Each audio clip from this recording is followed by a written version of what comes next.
All right, guys. So listen, this is going to be very informal. I'm not necessarily putting a time limit on it. So Mark went on. Mark asked a question in regards to, I need to improve my ability to run calls. It's an area of improvement that I recognize and I want to do it. That is something I take very seriously. Anybody who's been on my teams knows, it's a science is a little bit over dramatic, but there's a lot of parts to it that I really focus on to make sure that I can run and host a group of people properly, especially in this format. I have a background in actually hosting, not just this type of event, but as a DJ, as a karaoke host, like all this kind of stuff. And there's a lot of nuances that go into be able to hosting a large group of people, whether it's 15 people or it's 300 people. And I really tried to bring a lot of that to being able to run a battle team call. So when Mark said that, I could have literally written a novel about all kinds of things. I said, you know what, let's just hop on a call, and if everybody wants to hop on, cool. That's what this is. This doesn't just need to be me, like blah, blah, blah, blah, blah.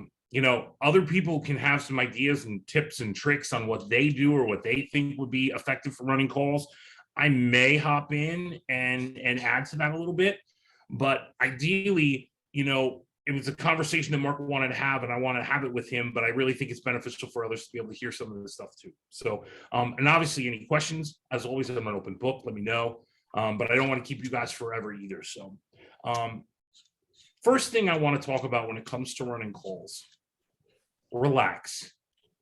Like, everybody gets so serious about like, oh my God, I need somebody to take attendance to make sure I know who missed a call. Guess what, dude? You know if somebody missed a call last week. We all know it. Everybody knows. If you're on a call and the guys missed 2 calls in a row, do you really need to like go back to the sheet that somebody's keeping track of to be like, oh my God, that guy missed a call? Like, relax. Understand that you really know your team, right? If I'm sitting, Sam, can I use an example that involves you? Sam was on my battle team.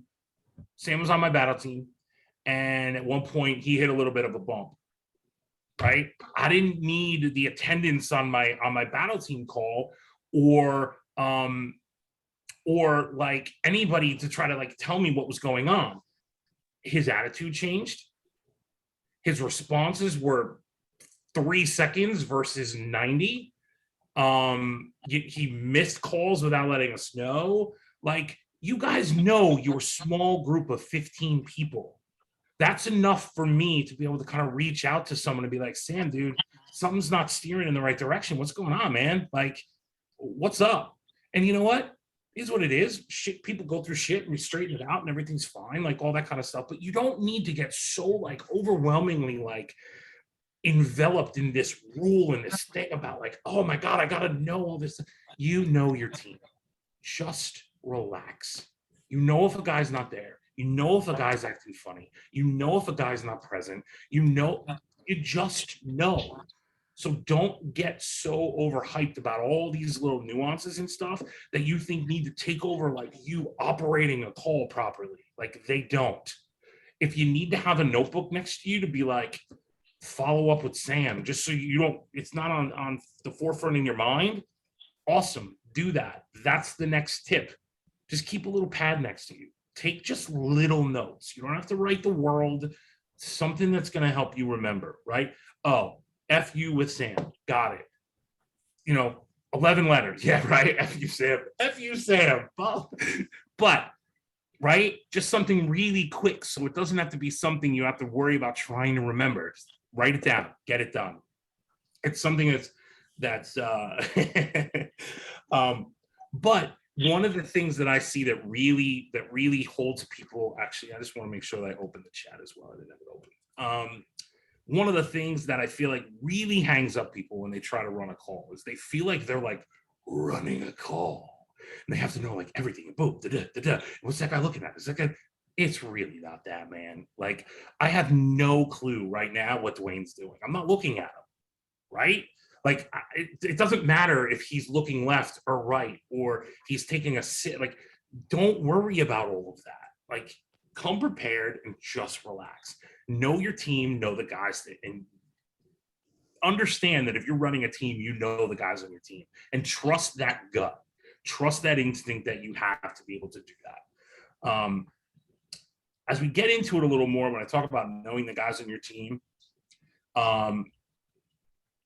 know that when you're having conversations as well, right? So you ask question number one, okay? I'm going to use Wayne's team leader in this example, and Sam's going to know this too, right? I mean, a couple of you guys, Brandon's been on my teams before, Mitch, like, so I sit there and I'm like, all right, guys, I'm going to ask all of you a question, okay?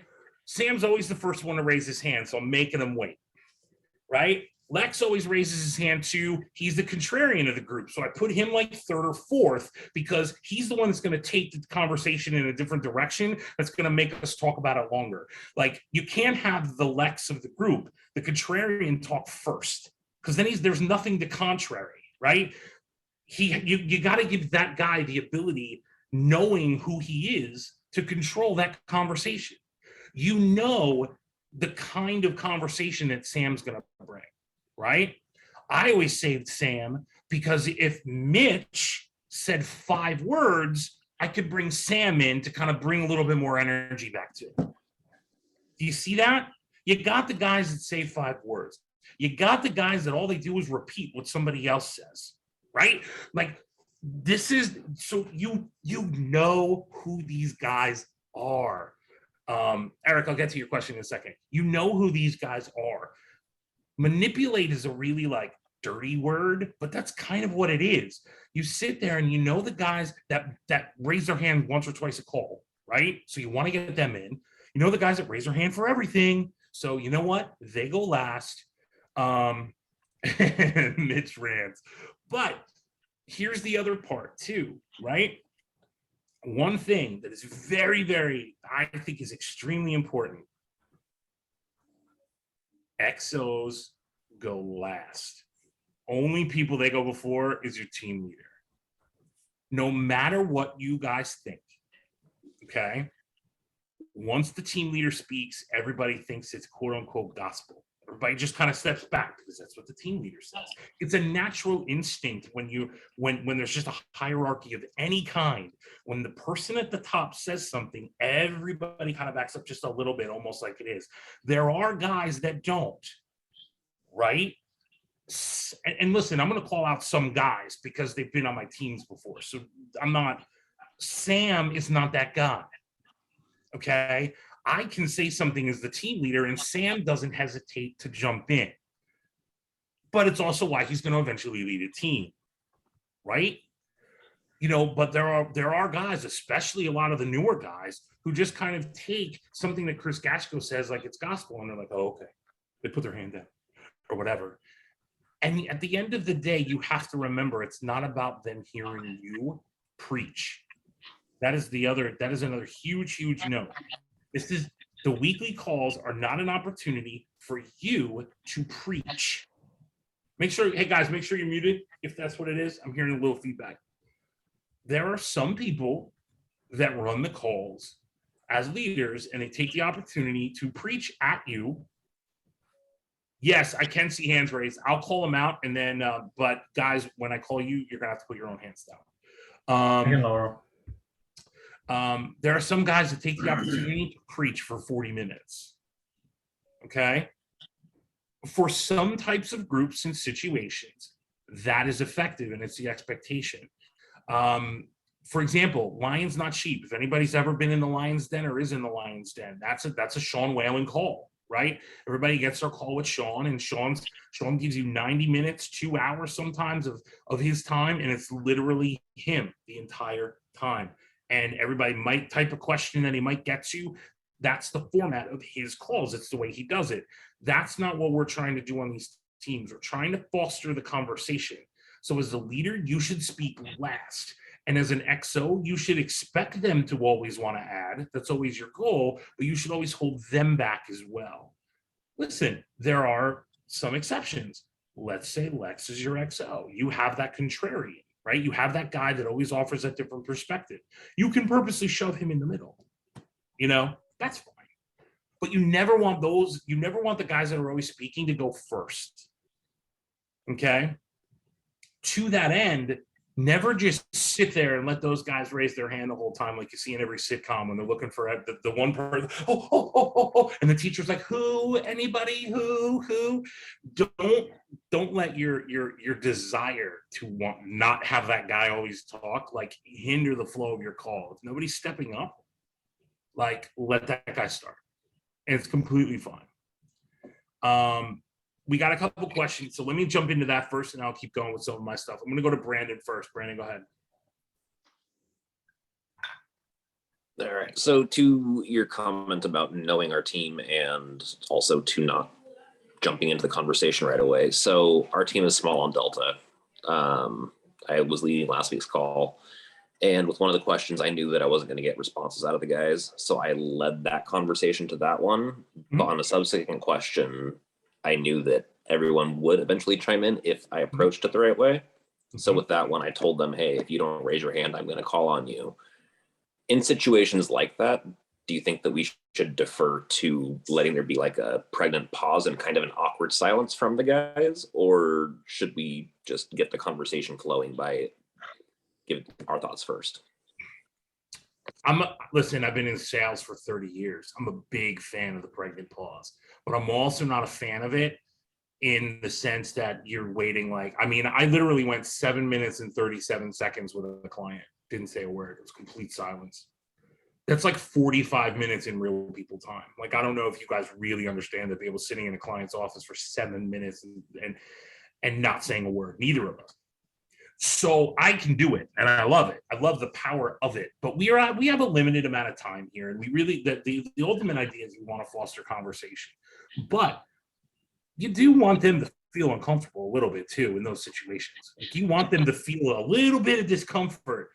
It's like a child, right? The child learns the boundaries and things like that. So if they always know that Brandon's going to jump in anyway, like, they're just not going to jump in. But if they know that you're going to wait for someone to jump in, someone's going to be like, all right, I'm going to jump. I let it sit for a little bit, but again, I have an hour to work with, so right. I don't want to use their time either. Exactly. And that's not what this is. This isn't a staring contest like that. You know what I mean? Another way to kind of fight through that is, again, be confident in how you know your team. If you know that someone on your team probably has an answer to that question because of what they do, who they are, whatever, literally call on them. Ahmad, I got to tell you, like, this first question, I was thinking of you, and this is why. I understand, I know with your background, it's all about like teaching leadership and blah, blah, blah, blah, blah. So we're talking about this, like, where do you go with somebody who has so much experience to talk about this question? Like, there's a way to control that too, right? Like you said, I knew it was going to be a stalemate right off the bat, just seeing the question. You take that little extra time as you're kind of preparing for your call to be like, I'm going to like rope somebody in. Because you also know the guys you can rope in. It's all about knowing your team and be comfortable with knowing these guys and doing that. And that's quite literally how you foster the conversation, right? You're sitting there and you see Sam nodding his head, and Sam's like, yeah, man, Sam, so tell me what you're thinking right now. You're nodding your head. What are you thinking? Boom. Oh, you know what? Dwayne was just talking about they raise hands on our team. So why is raising hands on your team so effective? You know what I mean? Like, this, it's using all the tools that you have and just making a conversation happen. So there's all these little things you have the ability to do. So Brandon, I'm gonna kind of pick on you guys a little bit, right? And listen, and Andrew is one of my favorite people in the Iron Council the whole time I've been here. But one of the things we always struggled with was he basically read the assignment. He read it in his monotone voice. He asked question number 1. He asked question number 2. He asked question number 3. And it's the reason why people weren't staying on your team. There was like no like energy. It was literally like the Peanuts teacher. And I kept trying to get him to really kind of like dive into that a little more. And he would try, but it was very unnatural for him. So in that sense, that's exactly what you don't want to do. You want to have the ability to kind of like, be the host and like a party host in your own house and like navigate through the different people and kind of know who they are and be like, oh, hey, you'd be great to talk to him. And I hear that conversation over there. I can add to that a little bit, kind of do that dance a little bit. So don't feel like you can't kind of take, guys, as you do this, don't feel like you can't take that level of control sometimes. Make somebody answer a question that you think might be uncomfortable because you think their background might help them do it. See a reaction. See, Brandon was just nodding, and I can be like, see, Brandon, see, right, Brandon, what are you thinking? Like, you can totally do that. Those just little things. And you could do it the opposite way. Ah, see, Wayne, I see you rolling your eyes. So let me ask you, Wayne, what's the eye roll, right? You can, it doesn't just have to be, oh, you're happy, you're nodding, like somebody doesn't agree with it, they're doing the, no, I don't like this, man. Like, do that. You guys are a small group of 15 people who are trying to make each other better. And that's one of the tips I want to talk about in more detail once I get past the questions, is that we're not here to be friends. And I'll get into that a little bit more. So Sam, what's your question? It was just kind of expanding on something you said really quick. You kind of talked about how we don't have to be the experts. It's not our job to elaborate. I think one of the mindset changes that kind of helped me specifically for team calls, this isn't the case like necessarily if you're running an open call or whatever, but for the team calls, the second I stopped trying to run these like a Friday call, it like everything opened up. Because so often on our Friday calls, we got some smart fucking dudes running those calls. You know, it's like we got Ryan, we got these guys, and they're kind of somewhat their job on those Friday calls is to add their feedback, their thoughts, whatever, to whatever that last person said. And the second I stopped feeling the need to be the expert and could, like you were saying, bring out what the strengths of the people on my team were, and stop feeling like, yeah, I needed to provide clarification or provide my take on what someone just said. Suddenly the calls became a whole shit ton easier. Like, I was like, so much pressure was off me because I was more effectively using the tools, i.e., I just called all my team members tools, all the tools at my disposal, rather than feeling like I had to carry this heavy burden of managing the whole call. Yep. It's great when you let everybody do it, isn't it? Everybody can run these calls, man. If you navigate it right, you probably barely have to talk other than like reading a question or just kind of like adding something in here and there. But Josh, what's up? It's just a little wrinkle on your, you were talking about roping people in based on their kind of interpersonal feedback, their facial expressions and stuff. About 5 minutes. I've only done 2 calls, but my second one went a lot better than my first. And it was about 5 minutes before I went on. I just went through all the, we asked the questions in the channel, and I just wrote down real quickly, like, Mark, I noticed that when we asked this question in the channel, you commented something about your dad. I really like that. Would you share that with everybody?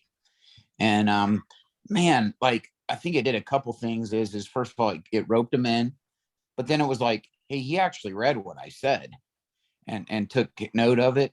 And so for each question, I just wrote down, okay, this guy commented on it, and just a little keyword. It was one word. It was just enough to say, you mentioned your dad in that. Would you talk to me about that?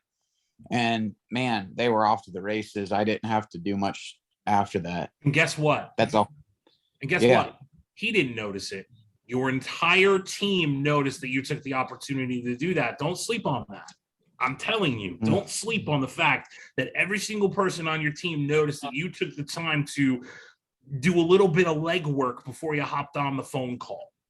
Okay? Whether they stopped in their tracks and had to put down their coffee because they were so shocked, or it was just like a little neuron in their head that went beep.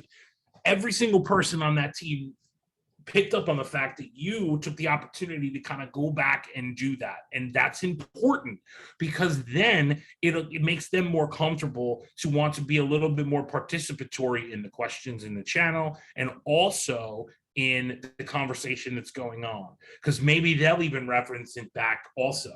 Yeah, you know what you had said about it, we commented with dad, that really kind of moved me too. That's why I talked about my mom. And but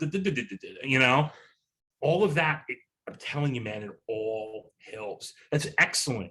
And I think 5 minutes isn't long enough. Do 15, man. Take 10 minutes, 15 minutes. I'm with you. Anything is awesome, but take a little more time for all of you. 10 minutes, 15 minutes just to kind of prepare, review the questions, see if anything like hits you, anything. Mitch, what's up?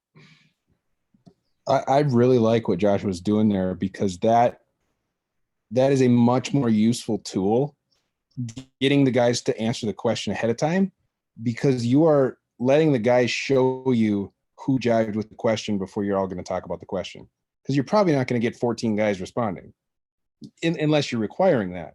But if you aren't requiring it, you're getting the 3-4 guys that actually jive with that question and could talk about it on the call to show you, because they're going to comment.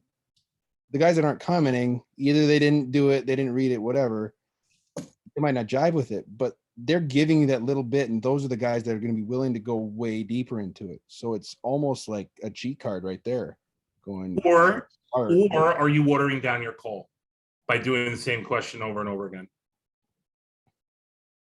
I'm not saying one's right or the other, but you have to think about that. And Yeah. this is knowing the guys on your team. If you're asking the same questions all week that you're asking again on the call, what's the value of your call? How are you making that call valuable? Here's how you make it valuable: to be able to navigate the dance that is continuing a conversation throughout the whole thing, right? Not reading the question and letting the same people say the same things they said in the channel, to actually make it a little bit more of an in-depth conversation based. That is the difference that's going to set you apart, you guys apart, in hosting a call, as opposed to guys who were just reading the questions. I was never a guy that posted the questions in the channel. Some of you guys have been on my teams, you know that. Every once in a while, I'd see one that would kind of strike me and I'd like to kind of get it going. But I mean, once a quarter, maybe once every 6 months, I'm doing that. I was much more comfortable being able to navigate those conversations on the call. So you keep that in mind, right? For Josh, it sounds like it's something that works well for his team, and that's awesome. But for Dwayne, it might be a car wreck, and it might kill the vibe of his team. It's your responsibility to pick that up. And again, know your team and adjust accordingly. So I'm not challenging Mitch. I'm just saying in general, there is another side to it that you have to make sure that you understand, right? Yes, I agree. I think I jived with what Josh was saying, because I am not great at leading calls at all. I don't have that flow down yet. And I think that, in my opinion, will benefit me and my team. Mhm. So I think that's a place to get to. Yep. Agreed. So moving on, I made a comment before about we're not here to be friends. Okay. You obviously want to be friends with everybody. You want everybody to like you. Like, it's cool. But as team leaders, our job is to get the most out of these calls and these guys. You want these guys to kind of earn the relationship that they have with you. Not just because you're like having fun on a Saturday morning call with your coffee, right? They kind of need to earn it. But see, so like Sam says, I make a ton of friends when I post in the Foundry. He's earning it. He's doing the work to earn it, right? Nobody likes him in the Foundry. We all know this. People yell at him. People don't like his tone, right?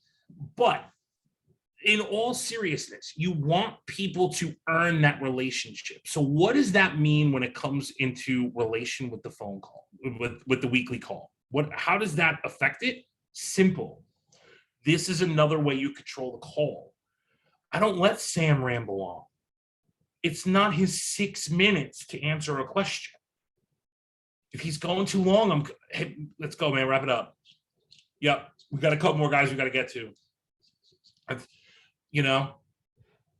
if Charles doesn't say enough, go into that a little bit more, man. I want to hear a little bit more about what you're thinking about that. It's both sides, but you want the conversation, you want to have the ability to create the conversation, but you also want the ability to control that conversation. How many times have you guys been on a call where the shit's gone sideways? The conversation completely is not what you were supposed to be talking about, because the whole topic went to the right because somebody made some stupid Brandon joke, and now everybody's talking about, the supply chain, and you're not talking about shit about leadership, right?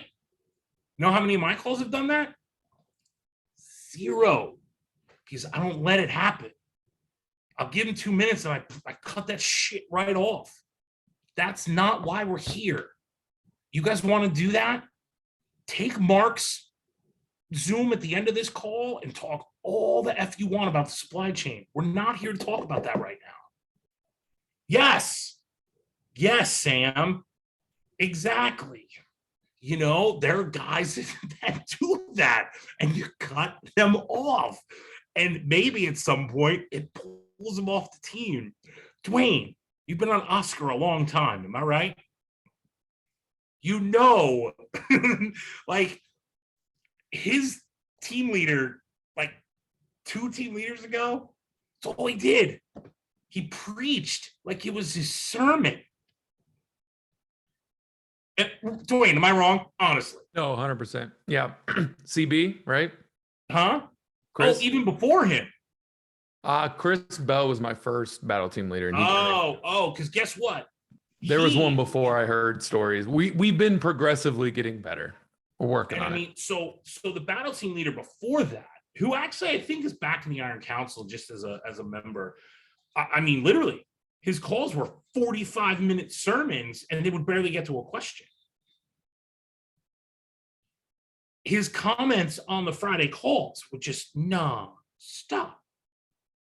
They went from like here to here to here to here to here to here to here, and then they went back to the topic, and he went somewhere else, and then he went back to it. It's like 8 minutes. I timed him one time. It was 8 minutes. One of his comments.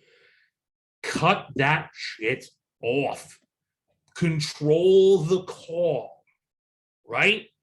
You don't have to be a complete jerk about it, but you do have to let these people understand that there's a level of control that you need to have for the call, and that you need to make sure that you're keeping the call on track and the conversations like that. They may not love you right in that moment, but they're going to respect you because you're respecting their time and you're respecting their money, which is what a lot of people forget. The whole idea of the return on investment that we try to do as team leaders to help them, make sure they're maximizing their ROI for paying to be here every month, right? Control the call. Don't let that crap get sideways. There are some calls that never even get started. They're on for an entire hour and they never even talk about the topic. There are some teams. It can't happen, guys. Don't be the team that has that rep. Don't. I beg you, don't be that team. And that's what I'm talking about, right? I know for a fact that everybody doesn't like me. It's okay. It's not what I'm here for. I know there's probably been times that guys on my teams haven't liked me. It's okay. I want them to. I'd like them eventually to. I'm not here to make enemies, but at the same time, I'm not here to automatically be your friend because you're on my battle team now. And we have to respect that. Listen, Brandon, I'm not kidding. A lot of people didn't like me when I left. I remember when I left Charlie to start a team, that caused some shit. I remember when I left Endeavor, that caused some shit. Like people, you were actually, weren't you? Trying to remember. But one of the things that'll be interesting that you guys will learn, right, is that it's not about you. It's not about, you're building the team, right? It's not my team. It is the team. You take a lot of pride in the team that you build. You always will. Like you genuinely will take so much pride. But what you really need to remember is that, you know what? Like, I'm leaving this in good hands. My move away from Charlie was big, man. Like, that, I mean, we manipulated this whole thing with like layers of team creations. I mean, at the end of it, we had like 4 teams stretched out. Like, we had this whole master plan. And you know, it was big, but it becomes more about that. You know, a lot of people don't know the story about Charlie. A lot of people don't know the story about why I ended up on Charlie. I started Delta. I was one of the first battle team in Delta. I had it for over 2 years. And Charlie was falling apart. It was an absolute dumpster fire. They weren't using Slack at the time. They created their own Facebook group. They weren't using the channels. They weren't having calls everywhere. They weren't doing this stuff. And word got around. So Ryan's like, I need somebody to do something. I said, okay. All right. My XO's been my XO for over a year and a half. He's ready to take a team. Give me that team. And I shook the shit out of that tree. I did not make a lot of friends. There are not a lot of people that liked me on that team. But we rescued it. We changed it. We changed the whole culture. We went right in and we tied it back up. But you know what? Guess what? That shit happens in the Iron Council. Not all these teams are sunshines and daisies, man. There are some real train wrecks that we need to fix, that you guys might be asked to fix. And I'm going to personally commit to you, all of you, listening to the recording or not, that if you're asked to fix a dumpster fire, I'm specifically in full belief that you have the ability to do it. Because starting a team or leading a team is completely different than fixing a dumpster fire when you take it over. So God forbid that opportunity presents yourself, you are at the top of a top list. And that conversation that's happening with the Kips and the Ryans of the world, man, like there was a lot of faith in you, but it will never be somebody who was not 100% prepared to do it. I will commit that to you, 100%. But guess what, guys? That shit exists. There are guys that are on absolute crazy dumpster fires of teams right now. And I can't have you guys do that. That's why I'm here. I can't have it. Eric, go ahead. So speaking of the monthly topics, so like on Echo, basically we save that stuff for the end of the call. I'm just curious to know, like, do some of the teams go and put it at the beginning of the call? Because like for you, Chris, you make the monthly topic seem like it's the highest priority of the call. And result, if that's the case, I could see having it at the beginning, where if there's other things like battle plan accountability that would be more important, I can see that being at the beginning. Do you know what I mean? So I'm just curious to know what people are doing. Like for us, we have the battle planning ahead because I mean that's the main reason we joined the IC to begin with was for the accountability. The monthly topics helps you grow, and there's a lot of value in that. But we prioritize battle planning over that. So I'm just curious on how people do things as far as that. So this is the letter of the law versus the spirit of the law. Okay, this is a great example of that. The letter of the law is that the calls are meant to be to discuss the weekly topic and the monthly topic. That is the purpose of the call. You have other tools that are available to you to be able to utilize to do things like have battle planning accountability. That being said, you know your team. If you have a guy that's completely falling off the wagon and you need to dedicate an entire hour to getting that guy back on track, then you dedicate the entire hour to dedicating that guy back on track. But if every week you're dedicating an hour to get some guy back on track, you're doing some shit wrong. So again, that's the kind of balance that we're trying to understand here, right? We talk about hot seats all the time. You should absolutely have hot seats. Ask anybody who's done a hot seat with me how absolutely blatantly specific I am about how a hot seat is run. Before the hot seat, you actually are to go in the channel and tell everybody what the topic is, what you're talking about. So your ass better be prepared. You better not be posting it Saturday at 7:25 in the morning. You got to post it 24 hours and tell us what we're going to be talking about. Then on the morning of it, you have 3 minutes to summarize it. And I cut your ass off. And then we've got 11 minutes of team feedback.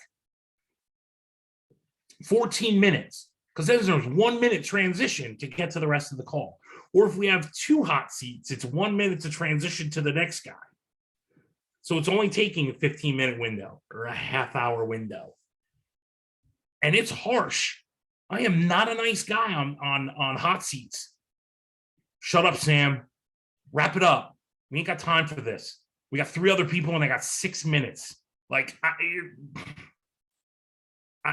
that's the purpose of hot seats. Get the shit out and get it fixed. It's not meant to be a kumbaya. That's not a hot seat. A hot seat is calling your ass out for something very specific and pulling your ass to the carpet and getting it figured out and straightened out. So you can use your calls for that stuff. You can totally dedicate time to that. But teams that take 45 minutes to talk about their win from the week, no.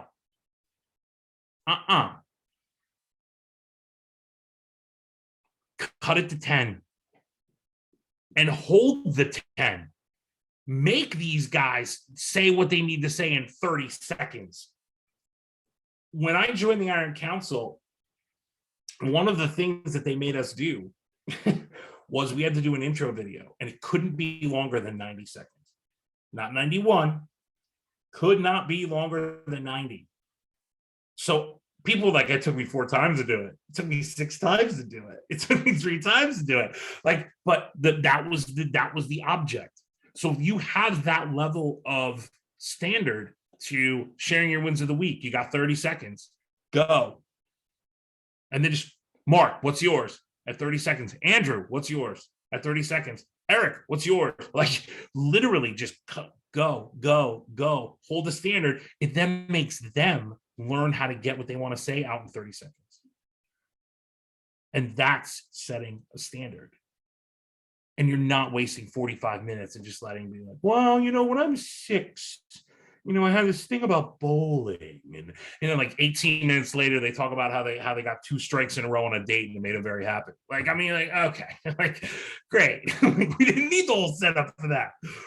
So setting that level of standard, right? Like, you can do these things, but understand that the onus of this call is to really dive deep into what we're trying to talk about on the why did they stop what?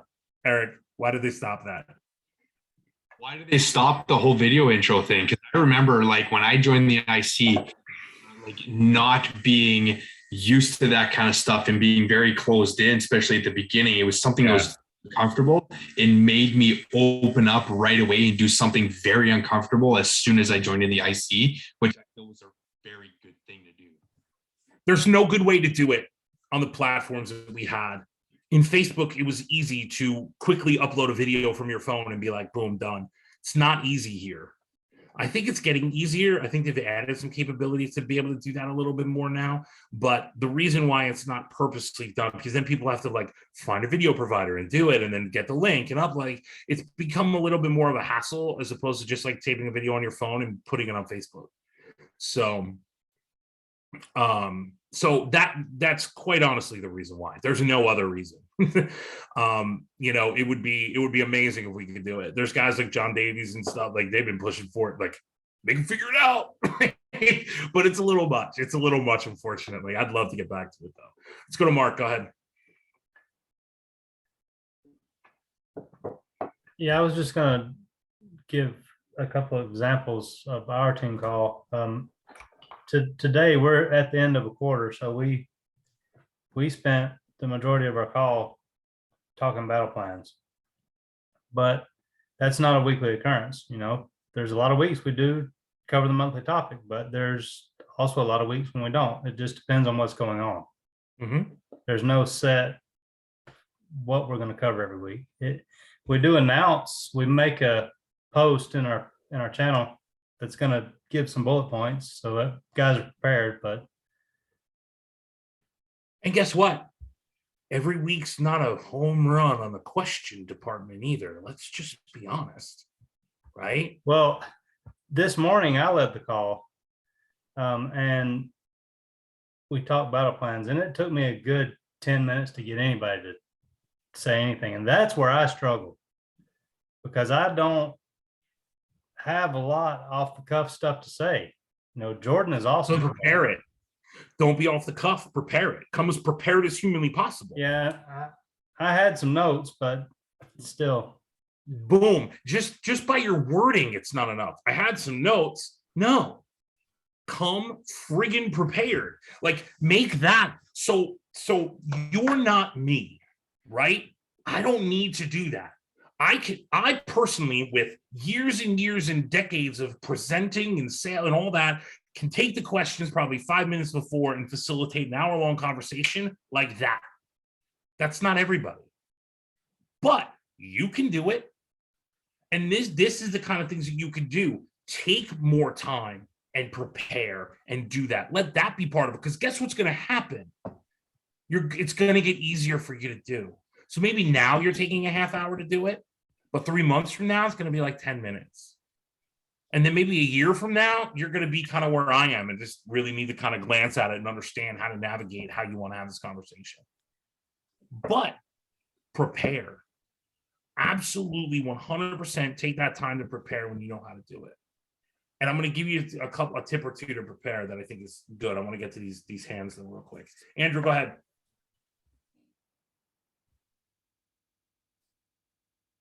Sorry. We, on Solar and on Xeno, we always had like it's like we have a call on Xeno. It was like Friday mornings on Solar. It's Thursday mornings where it's not mandatory, but if you have shit that you need to get out, like that's the day to do it. Sometimes we're prepared, like it's like Thursday morning, we're going to talk battle plans. Anybody who needs to talk about battle plans, come on Thursday morning and do it. And the same in Xeno, and Bubba was like, he had no time for bullshit, even on like the off day call. So we just kind of get down to it. But that being said, today, I think we got to like one question, this morning. And then, we talked about it afterwards, and we're like, well, we're going to do AARs next week. And, but we got to one question and it dragged, and I was, I'm getting shit done. I'm running around and I'm like, we should have already been on like question 3 at this point, but I wasn't leading the call today. I messaged some people to, like, let's get this rolling. We actually have to post our answers to the questions, usually by Saturday for the week. We have Monday morning, 5 a.m. Central call. So, we usually have like a run, what you guys were talking about earlier, where you can kind of have a gist of what's going on, which is super helpful when I'm running the call. Not necessarily when somebody else is and they're not paying attention to that. But I don't necessarily think that every week you need to be answering every question, by Thursday for a following week's call. But we do use that off call, non-mandatory call if people are having accountability issues and they need to talk about certain things. Like, let's bring it up on Thursday, because that's the day to do that. Yep. I am not a huge super advocate of all these extra phone calls, but the fact that it's non-mandatory, I'm totally down. So then if anybody wants to do it, great. Make sure that these guys are doing the work, because most guys think that they're like being super great because they're getting all these super powerful calls. And oh man, I got on this call with these guys this week, and oh my God, I got on 6 calls with all these amazing men this week, but they're not doing shit. All they're doing is telling everybody they're getting on great calls. Like, really make sure that that these guys are doing the work and not just talking a good game. Here's another little tip I'm going to give you guys, and I'm going to put it into play right now. I don't know, can all of you guys see the hands raised or no? You can? So manage the hands that are raised. So like Cross has spoken, Eric's spoken, Wayne hasn't. Wayne is technically second in line if we're looking at the screen on my screen. So I'm going to call on Wayne now because we've already heard from Cross and we've already heard from Eric. So I'm going to call on him now. The natural tendency is just to go left to right, and you might be calling on the same people all over again. But like, if you see somebody that hasn't spoken yet, go to them. That's another way to kind of integrate and change the call. So I'm going to Wayne. What's up, man? I appreciate that, Chris. I got some OGs on my team. I got guys that have been in the IC for a minute. You know, my man Paul. I love Paul. Bro. Paul's like my favorite human, man. He thinks the same. He thinks the same of you too. But when it comes to the book of the month, I mean, I think I'm gonna say for a lot of guys here that might not say it. And then again, maybe I shouldn't say that because I'm sure you guys hear it quite a lot, Chris. Yeah, you're shaking your head. I know where you're going. Fuck, bro. It's guys didn't join the IC for the book of the month. You know, they didn't. That's not what they're here for. And like you said, you know, guys are paying money for this. So I do like the thought of, and I didn't think of this, and I'm going to bring it up to Lex. I do like the thought of, listen, if the book of the month is so important to the IC, then maybe what we need to do is take some time during the week and make sure we do it during the week, where we're not taking up that 1 hour that we only have as a group on a Saturday. You know, because we don't do that during the week. I'm hearing some guys, they're talking about they post the questions to the channel and they're answering it. Shit. Maybe if we do that, we're able to maybe take care of everything. Where yes, we're honoring the IC. Yes, we're making sure that we're focusing on the book, but we're doing it during the week. And I'll be honest with you, I think there's going to be more learning if guys take the time to have to write it out during the week, as opposed to just, you know, kind of fluffing it off, be it 5, 10, 15 minutes on the call. Yeah.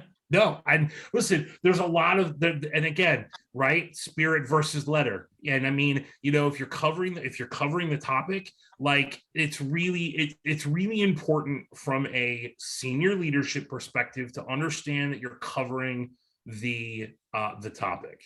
All right. Exactly. There are, and listen, you and I know this. I don't think there's a whole lot of people on this call that will understand what I'm saying right now, but like, Lex is a different level. He is a legit OG, right? Like he's been around a while. A guy like Lex gets a lot of rope. You and I know that.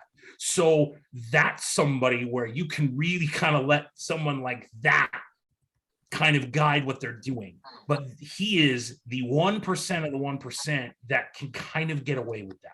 Do you know what I mean? Yeah. So like for me to talk to you, I need to talk to you in a way that you are going to understand the way that a call should be run, and then you can get comfortable with the ways that are going to be doing it. Whereas someone like Lex, we give him a lot of rope. Well, let me take that back. He's earned lot of rope. Yeah, I want to be clear on that, and we're not just randomly giving guys like he's earned it, and so.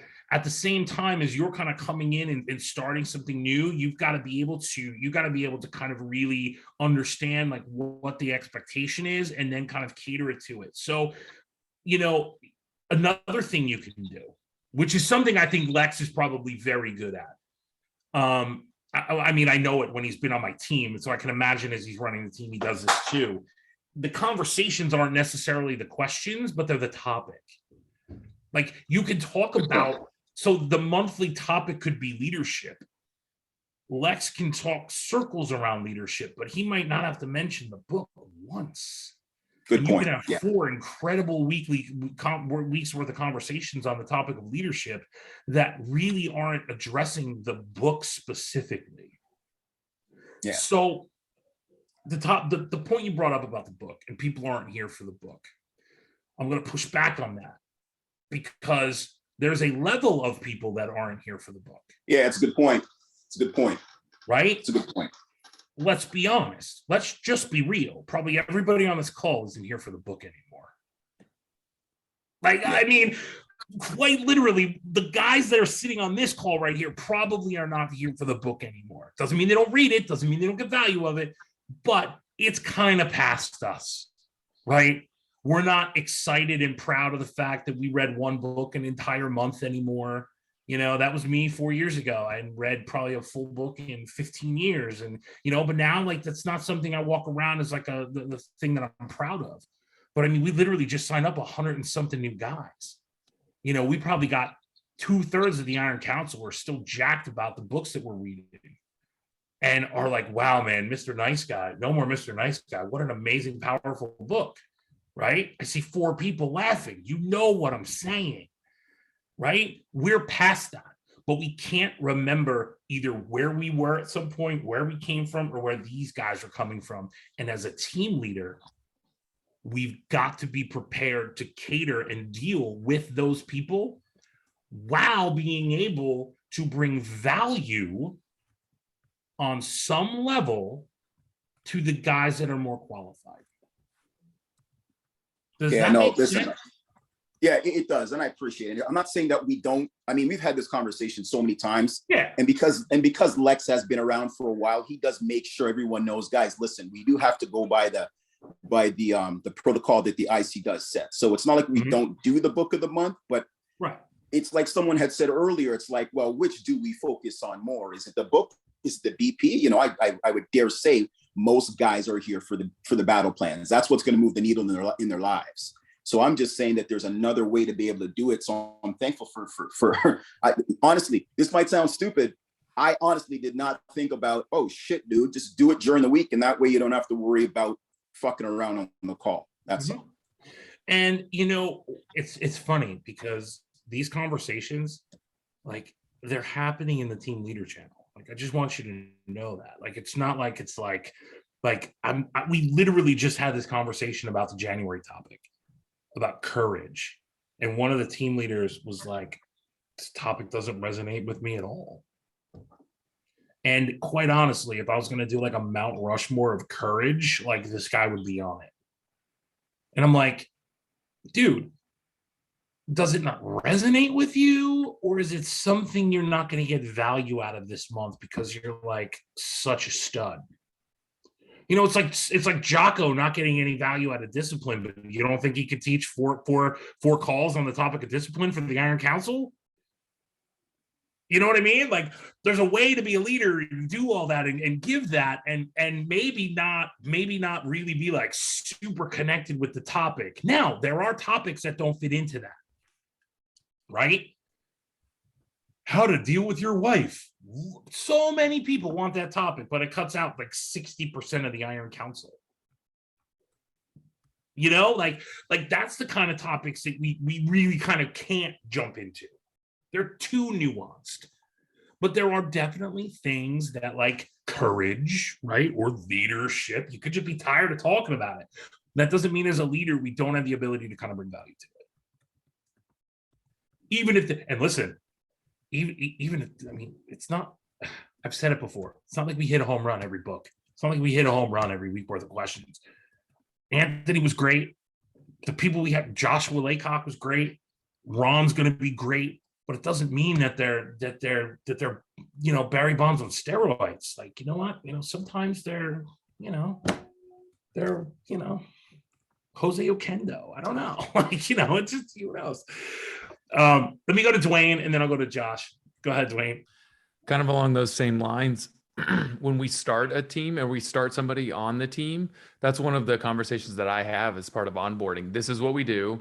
The beginning of the call, we talk about our battle plans. Hopefully you've gotten a lot on yours. We focus a little bit on it. We time box that, but we're here for the book as well.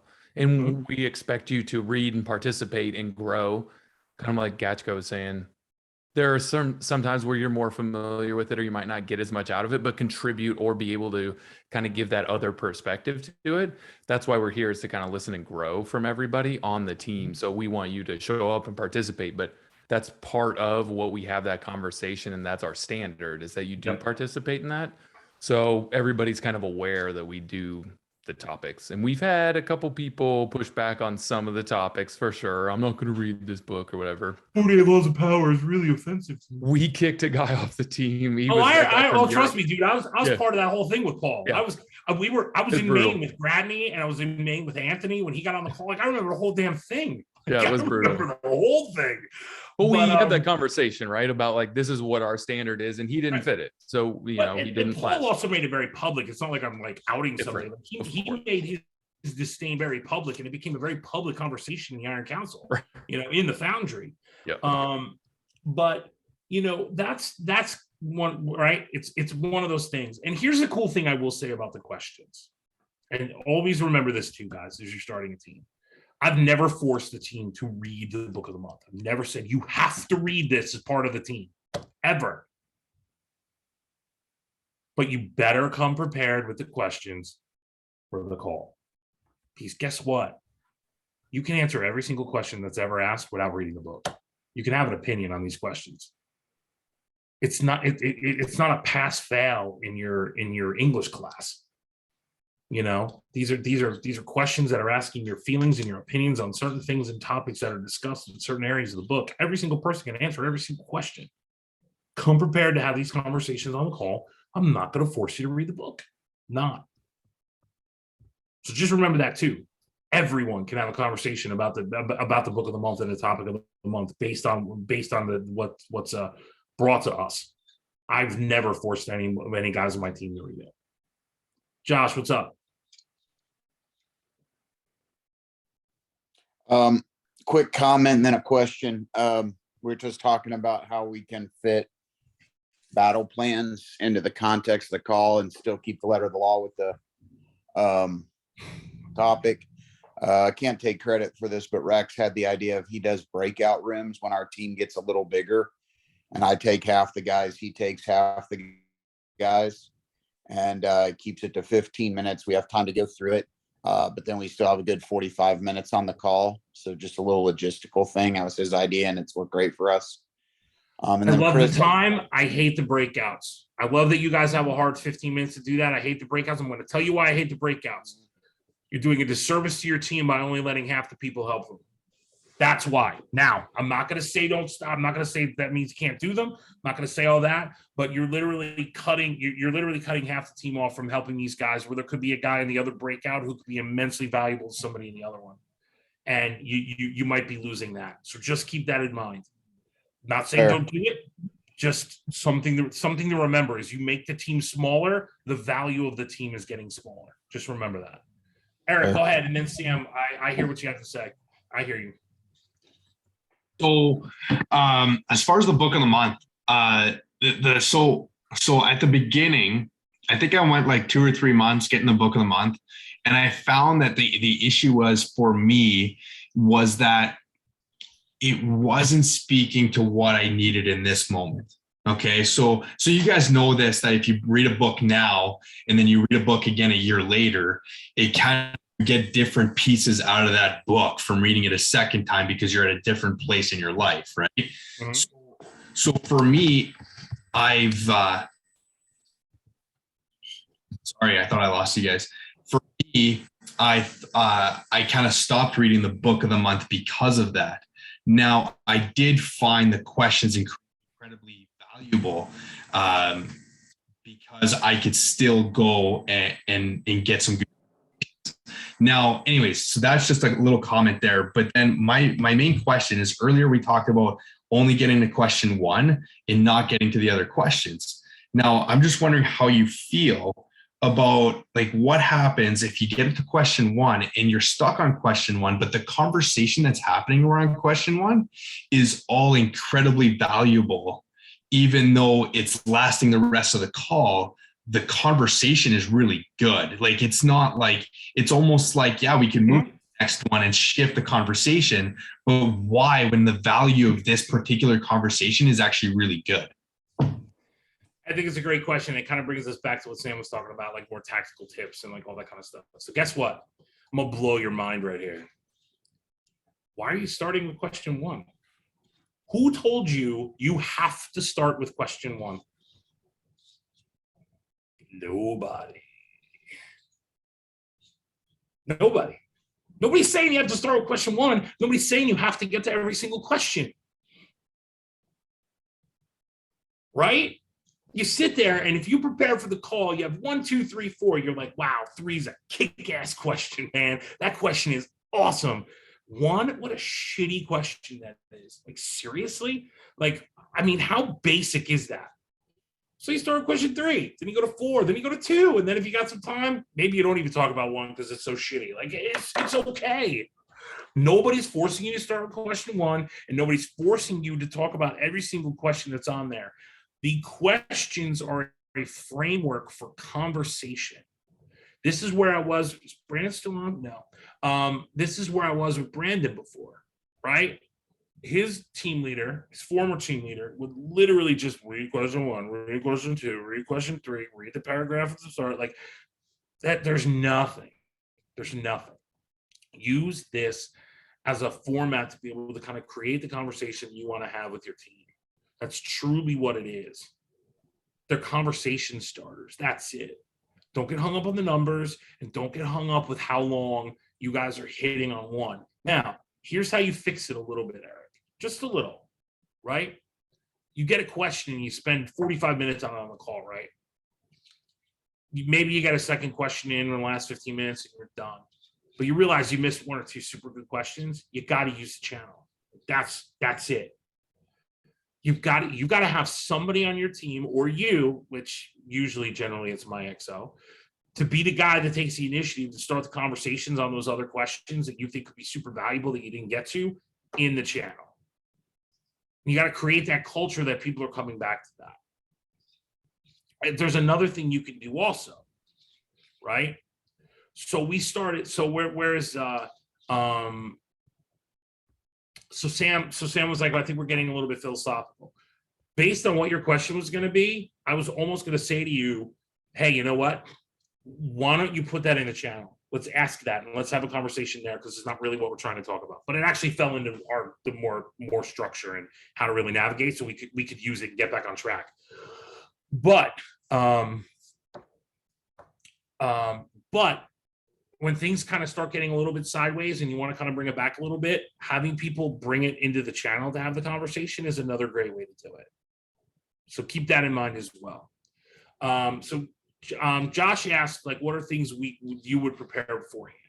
So the first thing I would do is I would review the questions and I would answer them on my own.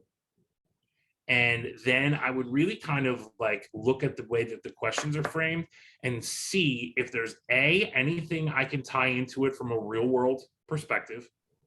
Let's say something's in the news or something is there right now, and I like to try to like bring something into it. Number 2, this is probably my favorite. How can I tie it into another month that we just talked about? You know, last month we were talking about this topic, and it's interesting how it kind of weaves in with this particular question. And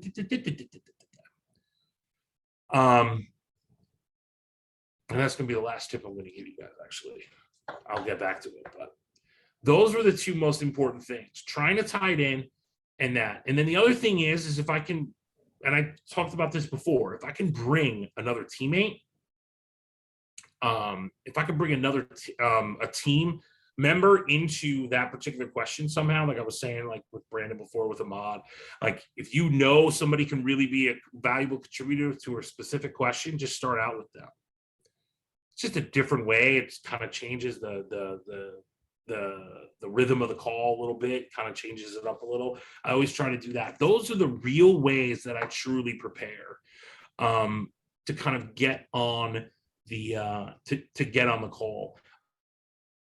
I am someone at probably a half hour total I would take on that to really kind of like go in and kind of do that a little bit. And I always pick the order of the things I want to ask, always.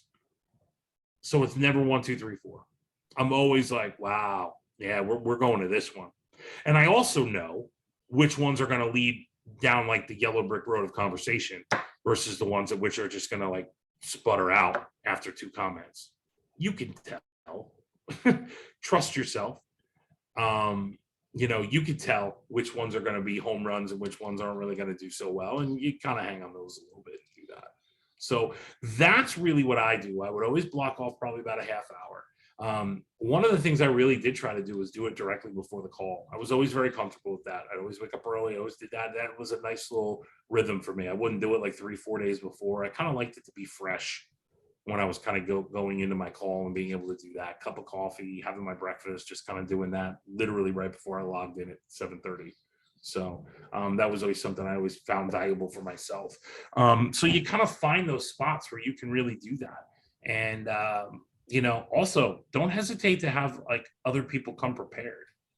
Be like, Hey, Mark, I saw this question and I really thought, was really thinking about you with this. Do me a favor, like come prepared for this one. I want you to talk about this one a little bit. Again, it's just another little way to kind of tie other people in and bring it in. That's great for the quiet ones, right? You know, those guys that don't participate a whole lot, or they do their like mandatory, you have to participate on the call answer. You know, you kind of do that one, you kind of tee them up. Hey, Mitch, by the way, like this question really makes me think about you and how you like started your business. So like, I want you to think about this one particular question a little bit, because I'm gonna have you talk to the team about it a little bit. Like, I'm ready, you know, again, just little nuances, little things you could do to kind of bring people in and tie them in. It becomes kind of fun. It really does. It becomes kind of fun. But, you know, trying to think of which things did I not, Anthony used to make those monthly topic tie-in posts in the team channel. Yeah, it's very interesting where he got those from. But I mean, that's what we used to do, right? You know, like Sam knows it. Sam, like it was always people. I used to get people used to joke that like I would always answer about something that happened in another topic, like which is and that's the last thing that I really want to kind of share with you guys when it comes to being able to kind of tactically work these calls. Always do the best you can to tie it into what we're doing or what we've done. It feels uncomfortable at first because it almost feels like you're shilling the Iron Council, right? When you sit there, see you, dude, appreciate you. You almost feel like you're shilling for the Iron Council. But when you're talking to somebody and they're struggling with some particular thing and you're like, that's why your vision is so important. When you make comments like that, right? Yes, well, I mean, when was the last time you read Sovereignty? Because I mean, they literally talk about it in section 4, right? Like, or you're like, you know, last month we were talking about self-control, right? It's, you know, this is what we're talking about. We had a conversation on the call like a couple of weeks ago. We were talking about self-control on the November monthly topic, and we kind of talked about that. So now how does that relate to this, right? Finding those ways to be able to tie in some of the other topics we've talked about, or other books that we've read, or other conversations that have been had, that's a really cool way to like leverage the work you're doing on your teams and as the call. There's consistently light bulb moments where they're seeing the value of what we're doing. Wow, he's talking about vision again. Oh, he's talking about being clear on your tactics. Oh, guess what? You know, 2 months ago we did read that, and maybe I should have paid a little bit more attention, or maybe I need to go back and review that. I think I I was bringing up the marriage thing before, right? That's a great one. This guy's like, oh, I'm here because I want to help my marriage. Like, when are we going to talk about marriage? I'm like, we're never going to talk about marriage. But what's the problem in your marriage? Communication. Well, here's 3 months worth of communication conversations that we've had. Why don't you start there? Because the problem isn't your marriage. The problem's communication. You see? Like, that's the way you're able to kind of leverage who you are and what you're doing in the Iron Council to kind of bring it back and continually show the value to these guys as they're doing this. Will become easier for you as you guys gain control, because you become a little bit more hyper aware of all these things. Be able to kind of like tie it back and forth and bring it into other topics that you guys have discussed, and kind of weave it through those different things. And that's a way that will naturally bring these guys more in tune with what you guys are talking about on the calls, because they're consistently hearing you reference other things that have been discussed already. It starts to make them more aware just unconsciously, because they start hearing it over and over again all the times that they've done that. And, you know, Mitch probably heard me do it dozens of times, consistently. and listen, I get it. Like I work with Ryan and like all that kind of stuff. And, you know, in many ways I do shield the Iron Council in order, man. But I mean, it really comes across like that to me. Like sometimes I'm like, oh my God, here we go again. But like, I'm constantly referring to stuff that we've done or worked on or worked through, or the book or something when I'm having these conversations, right? I'm not doing it with my family upstairs, but like when I'm having these conversations as a leader, I'm trying to show them like you have the resources here. Another way is tying them to people. Oh man, I understand that. Like, you know, oh, you want to get into cybersecurity? Did you know Lex is in cybersecurity? Did you know Charles is in cybersecurity? Did you know what I mean? Like, there's another way to be able to do that, to kind of leverage what you're doing as well. So even if it's not like specifically with the call of the team or whatever, maybe like, wow, you know what? Like I know a guy who's, hey, Mark, I know a guy who's really awesome at being able to navigate a call. Why don't we set you up with him? Maybe he can give you some time. Like, you know, that's an easy way to kind of do that too. And when you're on the call and you're being able to kind of do that on a call as a leader, it becomes immensely powerful for you to be able to kind of lead that call. They just automatically kind of like get more engaged with you because they feel like you're going to be able to help provide them a direction, not a solution, but a direction, which I think is the biggest thing that really can set you apart as a leader. Because like me getting Mark somebody who's really good at running a call, that's not solving Mark's problem. Mark's going to have to do the work. But I'm leading him in the right direction. That's the lighthouse. As opposed to the tugboat who thinks I'm going to be like, hey, Mark, let's sit down and let's coach for 17 hours. I'm going to do everything you need to. And I'm going to make sure you never do this again. It has nothing to do with me. Leading them to the monthly topic. Not answering every question for them like you're the expert. Leading them to the spot. Using the resources that we have to be able to do that. Yeah, Dwayne, man, that the lighthouse tugboat analogy is huge when it comes to kind of like differentiating what we want to do here. It's a real simple analogy that people can kind of understand a little bit. It's a powerful one. It's a genuinely powerful one. And that goes back to your point though about tying it all together. I mean, right. I hear that over and over, and it resonates even if you haven't heard it. Right? It's like, oh yeah, lighthouse tugboat. That makes sense.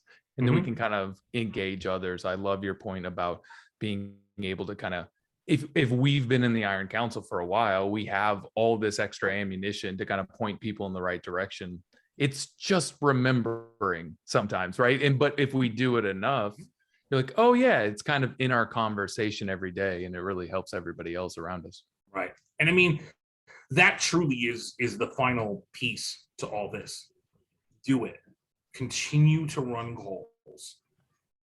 Continue to try things on your calls.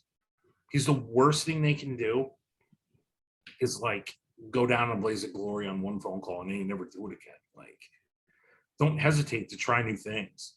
You know, always keep the main things in mind, right? The ROI for the members, making sure that they're getting value from each of these calls, and trying to do the best you can to keep aligned with the topics that we should be talking about.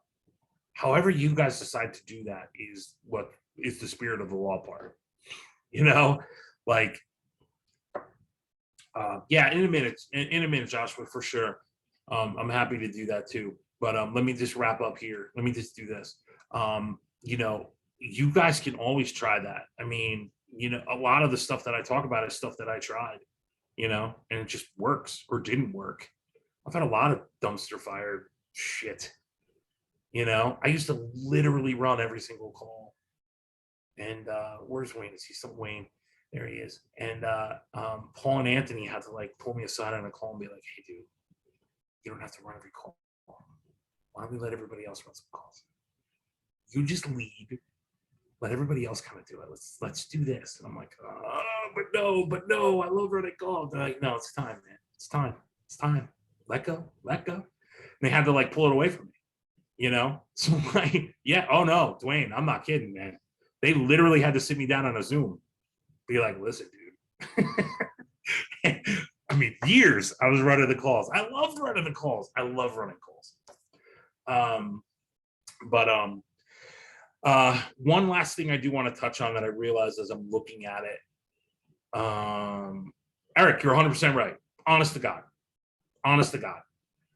An intimidating, crappy leader would have never had his guys that are right under him and he's trying to get them ready to lead, like come to him and be like, hey, dog.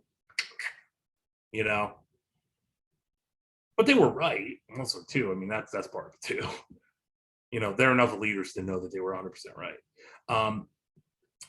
Somebody brought up the topic of the chat in the conversation in the channel, and they were like, just ignore the chat. I can't disagree more. Just use it to your advantage. Ignore the bullshit in the chat, but don't hesitate to be like, wait, hold on a second. I saw a couple things going in the chat. Let me just read it real quick. Have to drop it off, potentially record breakouts for revision. Yeah, we're not going to record breakouts. That's way too much. Now you're putting way too much time. Sometimes you're running over. Yeah, that's true. Can we return a private call core? Like, you could do that. You could just take 10 seconds and go to the chat and see if there's anything valuable. Because here's how you can use it, right? So, you know, going through. Josh was like, can we return a private for call? What are the things you would prepare beforehand? Great topic. Let's talk about that. Boom. Now you're going, because that's a valuable comment, right? You know, listen, I joke with the best of them in the chat on the Friday call. I'm all about it. But you know what? Use the chat on your 15-person calls to your advantage and kind of run through and see if anything says, you know, oh, actually, and it's funny, I did it without even realizing it, because Dwayne made the comment about the lighthouse seat, right, Dwayne? It's totally do, right? And then what does he do? He unmutes and he talks. I didn't even realize I did it, but I did it. You see how that's how the chat can be useful. So don't ignore it. Just get more comfortable with it. Navigating it, using it, reading through the bullshit. Don't worry about taking 10 seconds to kind of review it super quick. But don't ignore it, man. There could be a lot of value that's going on in there, because you can easily be like, hey guys, let's have this conversation here. So, you know, Mitch, you said this, but say it here. Talk about that a little bit more. Like, one of the things that Mitch and other guys have been on my team have always said, have heard me say, hey guys, look, I like that conversation. I like what you're talking about. Let's just pull it here. Let's have it. Let's pull it off the chat. Let's have it here. And then make somebody just dive in and continue it, you know? So that's another thing too. Does anybody have any other questions of things they can think about, or other things that they think where they might get stuck with hosting a call or running a call? Once we wrap up with those, Josh, I'll hit your question for you. Dwayne, go ahead. Just one question I had. I know we kind of had a thread about this a little while ago about jumping on some of the other calls as a guest, because I'm super curious. I mean, I've heard a lot of things. I've been on Oscar for 2 years. This is how we do it. And it's fine. And I think we're doing a good job for sure, but it'd be nice to kind of listen to another team, you know, how they do it. I know having guests can kind of throw the flow a little bit sometimes. So not that we get stuck with it. We introduce the guest, we ask them to participate. If they're being crazy, we deal with it. And nobody ever does, because they're a guest and they're usually pretty good. But how do you recommend that for others? Just because it could break their concentration kind of on their calls. First and foremost, regular team members should not and cannot and will not visit calls. Are we all clear on that? Sure. Sweet. As XOs, I have no problem at all. And really nobody does. If you pick a couple guys, and you're like, you know what? I've really heard some good things about your calls. I'm really interested. You know what? I heard you run your call a little differently than the way we do. Would you mind if I hop on your call? I just would kind of want to see it. You know, I don't even have to participate. I just kind of want to watch or whatever, or, you know, and there's no problem with that. Don't put out an open request. Don't be like, hey guys, if anybody wants me to, well, I'd love to just get on your call. No. Do your homework. Find a couple calls that you think would be valuable. Reach out to those leaders, not XOs specifically. Tell them why you want to get on and ask them. And if they say no, don't get offended. Great feedback. Thanks. So I was always someone that always enjoyed it. And you know what I used to do? I used to let my XOs run the recap. That's how confident I was. I would always let it like let's say, I'll give you a great example. Oh no, I didn't do it with Gratney. I did it with your pre-leader. I did it with the previous Chris Bell leader, the one before Chris. When we got done, we had like a 30-minute recap right after the call with the leader, and I didn't say a word. I let Paul and Anthony handle it. I let them tell them all the things that we do that you should do and not do. I didn't say a damn word. That's confidence. Knowing that your XOs are so ready that you can just let them kind of run that shit. It's wonderful. But, you know, be smart and be selective, right? So Dwayne, you're sitting here and you're like, you know what? Like, man, I really love the way like Wayne responds in the channel and on these calls and all that. You know what? You know, so Lexus is leader. I'm gonna reach out to Lex, see if he'll let me hop in on his call, and I'll tell him why. You know, like that, right?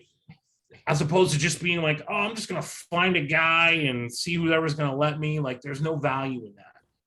You know, try to figure out ways. Try to hear guys that talk about how amazing their calls are, right?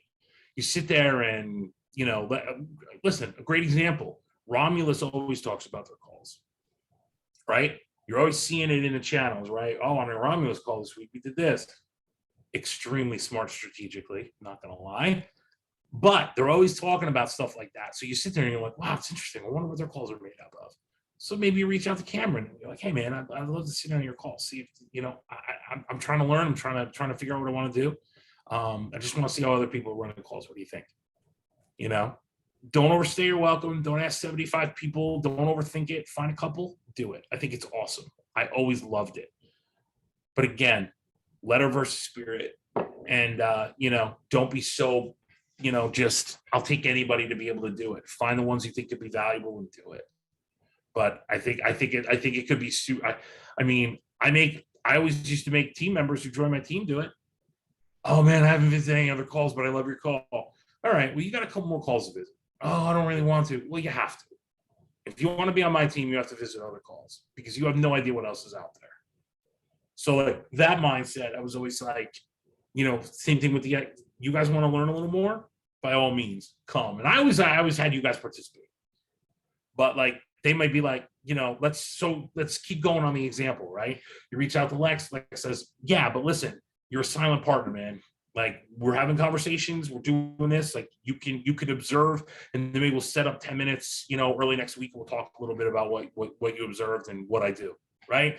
You know, or he may be like, you know what, like that's not our thing. Sorry, man. I'm not really big on like that kind of visit. No harm, no foul. You know, but whatever the leader says that they expect, if you're gonna visit the call, meet that expectation. What else?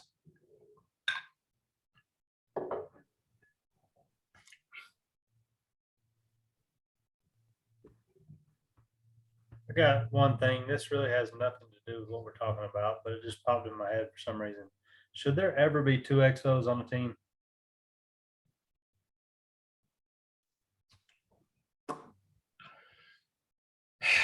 Wayne's laughing. No. Okay. Eric just gave the right answer. Mitch is laughing. He knows why. The answer is no. I was always big on it. I always gave them very specific responsibilities. But the answer is technically no, even though there is some unupdated form that says 1 or 2, it's still 1. So what do? I know a battle team that has a lieutenant. They made up a position, which is like almost like a junior XO. Like, you know, like I was like, okay, whatever. You know, you have a senior fire team leader. Like, listen, there are ways to do things, but if we're talking about XO in the XO channel, 1 team, 1 position, that's it. That doesn't mean there can't be 15 guys on your team that can't be leaders in some way, shape, or form. Has anybody here ever been on Bravo? Has anybody in here ever been on Bravo? Cameron has every single guy in his team has a leadership position of some kind. If you guys are ever curious, ask them about it. Well, for example, on our team, we already know who's going to replace me when I become team leader. Of course. And he's got responsibilities. Of course. He's got an unofficial title. The team knows it, but y'all don't. We all know it. Listen. He is a guy that could be a team leader without ever being an XO. I mean, I'm not going to tell you guys his name, but I mean, Mark knows what I'm talking about. Yeah. There are guys in the Iron Council that are going to become team leaders without ever being XOs.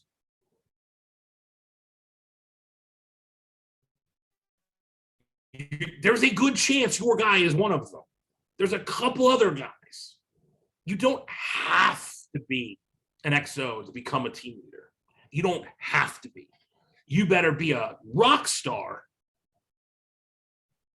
And your XO better be a rock star to explain why you're not an XO but you're going to be a team leader. But it can happen. Danny Dyer's one. Danny Dyer wasn't an XO. Just trying to think of some other ones off the top of my head. I mean, Lex was one for like 12 minutes, but I mean, he was one of our first battle team leaders ever. So technically, he again, there's another example. So I mean, there are opportunities and situations where this could technically happen. So, but understand that they are rare. They are the few and far between. They are not in the pool of leaders. They are brought to our attention for their exceptional leadership ability, and we recognize them in a particular way that we can kind of take it and kind of move in that direction. The vast majority, the 95%, are going to come from the XOs. It's the purpose of it. We're not having guys being XOs so that guys that aren't XOs are spinning their wheels. It's not the point. Real quick, guys, Eric, then Wayne, then I'm going to go to Josh for his question because we're still kind of on topic. Go ahead. So back to kind of like the whole XO thing. Does every team have fire team leaders? No. Should they? Yes. The problem is that there are a lot of people that don't use fire teams properly. There are a lot of teams that use fire teams as mini battle teams. They have their own calls, they have their own conversations, they have their own discussions about battle plans and what's going on in their lives and their quadrants. And that's not what a battle team is for. A battle team is meant to be for accountability. So the fire team leader is supposed to make sure his 5 guys are going to make the call every week or getting their numbers in on time and doing that kind of stuff. And if they're not, me as the team leader, I expect that fire team leader to tell me why. I don't have time to chase 15 guys. My expectations that my fire team leader is going to let me know that his 5 guys are present and accounted for. And if they're not, they know why, and they're going to tell me. It's an accountability group, but many people don't use them properly. So in some cases, they don't even have fire teams because they don't genuinely see the use in them. Until I took over Endeavor, that was me. Ask Mitch. Never had fire teams. Hated fire teams. I tell anybody that want to listen how much I hated fire teams. But I eventually relented because I literally to the letter of the law ran them that way. So that's why teams don't have fire teams, because they don't see the true value in running them as an accountability group. And they don't want it to get off the rails where they're having like their own chats, their own calls and all this kind of stuff. So they're like, we don't need it. So should have them. It's not one of those things where anybody's going to like run you down and hunt you down, as opposed to an XO. You don't have a choice. If you're a team leader, you need to have an XO. But nobody's going to go that far on the fire team leaders, if I'm being honest. Wayne, what's up? Yeah, actually, Eric just took my question. That's exactly what I was going to ask. So I'm going to ask you another one. I don't even know if you can give me the answer. Obviously, there's going to be a lot of change coming up in the new year, and we've gone over it numerous times in regards to amount of teams coming. But you had brought up just the possibility of guys taking over teams that, let's just use the word, maybe floundering. Do you have a percentage, even if it's just rough, of how many guys are going to be either starting new teams or taking over another team? Because that's the one that's not really brought up too much, and I'm kind of curious on where you guys are at with that. Okay.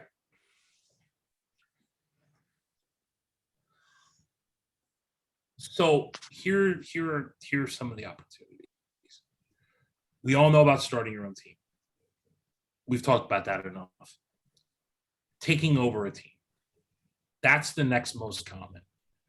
Let me explain that. Lex decides he wants to start a new team. So Wayne's going to take over Ulysses. Now Lex is going to start a new team. So guess what? Congrats, you're promoted. You're now taking over Ulysses. That's one way of taking over a team. You're actually taking over your team because your leader is going to get ready to run his own team.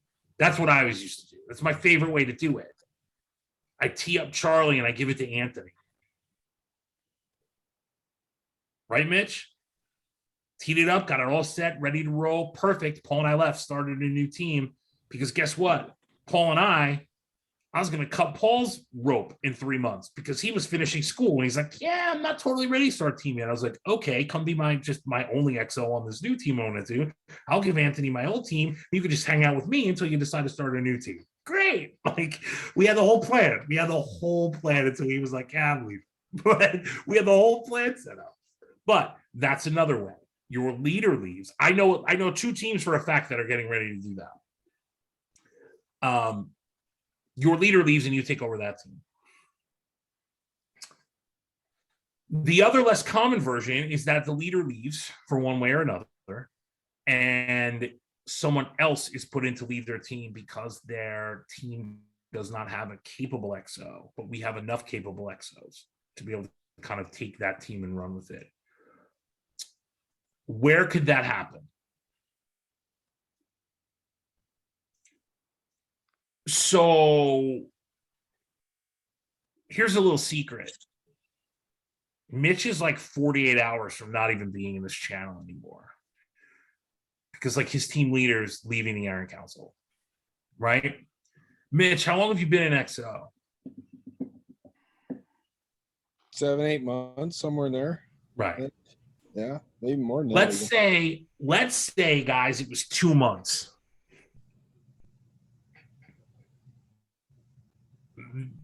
Maybe Anthony's leaving and maybe Mitch isn't ready to take this team over. But I got a laundry list of guys that were ready to run a team. I could throw Dwayne on any team right now in the Iron Council. 47 of them. I ain't worried about it at all. Right? It's not a knock on Mitch, because after 2 months, he wouldn't have been ready. I would want you. I know. Yeah. I know. So there are situations where that can happen. Let's look at Delta. Brandon was on here before. That was a bad situation. We had to fix something there. And we needed to get somebody in on that team. Brandon happened to be internal. They weren't the first choices, though. Their leader didn't give us a lot of confidence in somebody on their team to kind of take it and run with it. So we started asking XOs who turned us down. They're like, no, I don't want to do that. I think I've told you guys before, that's why I'm here. Because I couldn't freaking believe that was happening. And that really can happen. So like, that's another way. But like I said, that situation, albeit rare, I'm never going to put anybody who's not totally and completely ready to handle that situation and suggest that they would take over that thing. It's a special kind of human, not even a leader. It's a special kind of person to be able to kind of handle some of the bullshit that might come with that. Yeah. It's different. So you want a number? 15. There's going to be 15 XOs that are by the end of February at this point in the channel, they're going to be stepped into new leadership positions. Be it taking over their current team while their leader does something else, starting their own team, or helping us fix another team. Probably somewhere in the 12 to 15 range. I'm going to go 15 just because there's always more turnover than people think. And I also think we're going to need more than 10 brand new teams. I think we're probably at around 12 new teams if I'm doing the math right. So that's an unofficial number. Don't anybody hold me to that fully and completely. That's just my estimated guess. But I mean, we have 47 XOs right now. 15 of the 47 are going to be leading a team in the next 3 months. That's the number. I mean, it's a lot. Like, you look at it that way, and 1/3 of the channel is going to be out of here in 2 months. It's a lot. It's a significant number. So there's guys like Dwayne who have been waiting and waiting and waiting and waiting and waiting. And what the fuck, dude? Like, now we have a plan. Listen, I'm not like surprising anybody when I'm telling Dwayne that like he's probably near the top of the list. If I had to like write down a list of people ready to go, like he's literally like that like rubber band that's been wrapped too far around the pencil that somebody's gonna let go soon. Like, it's just, we just have to like get pen to paper now that we're doing this new thing to get them going, right? And there's a few guys like that. Then there's other guys who are just close to being ready, or they have a couple other things they need to work on that they're getting ready to go. And they got a couple months to kind of like fine tune that stuff, But here's the other part too, right?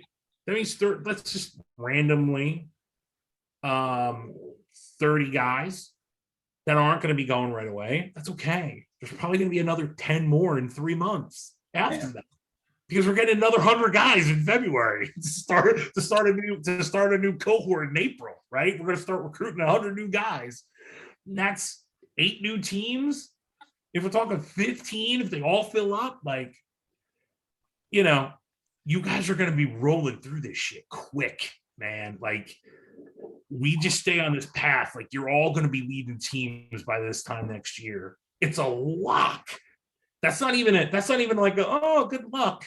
Like, it is a lock that none of you guys will be on this call a year from now. There's just no way. There's no way. This whole XO thing is going to just be completely turned over in a year. So you got to keep that in mind. Even though right now you're like, oh, what's going on?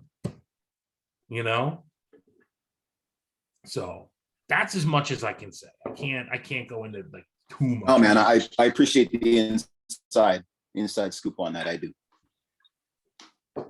Eric, what's up? I'm just wondering what the reaction is when a team leader leaves as far as the rest of the team, because like the one thing is that I know a big portion of why someone joins a team is because of their battle team. Mm-hmm. So I'm just wondering what the reaction is when the XO takes over and the battle team goes and takes on another team or starts a new team. I've got an example, but I don't know if you want me to get into it. You probably know the example. Go ahead. Don't use names. All right. So I won't even say the team. Y'all probably know what team I was on before Sentinel, but the team leader, there were some issues, got into it with a couple of our members, and he left, or he was made to leave or something. I don't know that exact detail. It's the latter. Well, it was made to leave. It was the latter. That's what I thought. It was encouraged. And I don't necessarily know that our XO that took over was ready at that point. But he wasn't. He did. He took over because that was the option, I guess. And without a plan like we have right now. It was a train wreck for about 2 months. But we pulled out of it, and I got more growth out of that team than I have my entire life. But it was a lot of work, and there were some negative reactions. It just depends on how that happens, I guess. Yeah, guys, don't physically threaten any of your teammates. And if you run a team, don't like curse them out and do those things. That you know, it's interesting that Mark brings it up because maybe that's something I just need to clarify.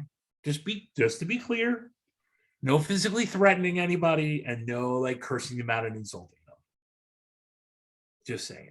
So the specific question was how do people feel when the XO takes over? Yeah, I meant more. Let's say a team that's in good position, right, where they're ready to split off, and so when the leader leaves of an established team that everybody, I guess I'll call comfortable, Yeah. right? Which is to me, when a team is comfortable is the time. So Mitch, just curious, you have any feedback on this particular question? So there has been a month of my team wondering what's going on with our team leader. And guys, if you're a team leader and you miss 3 or 4 month or weekly calls in a month and don't tell your team why, you're not leading your team currently. So that's what we're trying to deal with here. But it was all a big jumble of him not even telling me.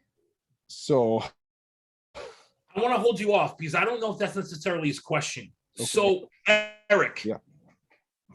I run really good battle teams. And Mitch was on my battle team. Mitch was one of my wonderful members of my battle team. And I decided I was leaving Charlie to start another team. I was going to start a brand new team, Endeavor. And my XO, Anthony, was going to take over the team. While my other XO, Paul, was going to come with me and we were going to start Endeavor. So that was a well-oiled machine. Not me saying it was probably the best run team in the Iron Council. That's not me saying it. That's people that visited my call, like all of it. And I just said, you know what? It's time for me to start a new team. And I'm going to tell you why. I don't know if Mitch even knows this. Do you know why I started a new team? Because I refused to not have 2 XOs. I refused to tell one of my XOs that they were not going to be an XO. So I said, you know what? I'm going to start a team with one of my XOs. And then the other one's going to take over the team because I refused to tell one of them you're not an XO anymore. And tell them that like they had to like quote unquote step down from it. So I gave Anthony my team. And I started a new one with my other XO. I started Endeavor with Paul.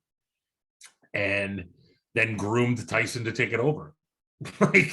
We had this huge elaborate plan, man. I can't even tell you. But Mitch was part of that. People didn't get it. People didn't understand. People wanted to know why I was leaving. People wanted to know if there was a problem. People wanted to know why Anthony and not Paul was the guy. You know, because they didn't know the plan. They didn't know that the plan was Paul to start a team in 3 months. You know, he threw a monkey wrench in that. He went back to school. He had some other things going on. Like, you know, the plan is that 3 months after we started, Tyson was going to be my XO and he was going to start yet another team. We had this whole thing planned out. And then he just said, you know what, that's not really where I see myself going right now. I'm gonna step out for a while. He stepped out. And then Tyson still became my XO. But at the time, nobody knew that there was this bigger plan in play. But one of the things I always tell you guys, excuse me, it's not about us, it's about the Iron Council. We need to make decisions that are best for the Iron Council once we kind of step into this level of leadership.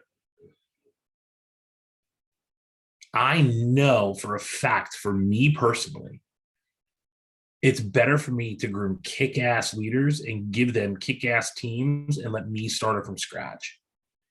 Doesn't mean they can't start their own team from scratch. Anthony did. Anthony wanted to, so he left Charlie. He left Charlie to Michael Butler.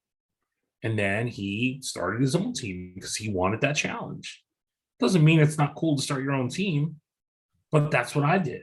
I knew that my strength was being able to build teams from the ground up and do that. And it's not about the rest of that team understanding. It's about that team understanding why they're there, which is their development and the rest of the guys, and creating that environment to be able to do so. So I know that when I leave,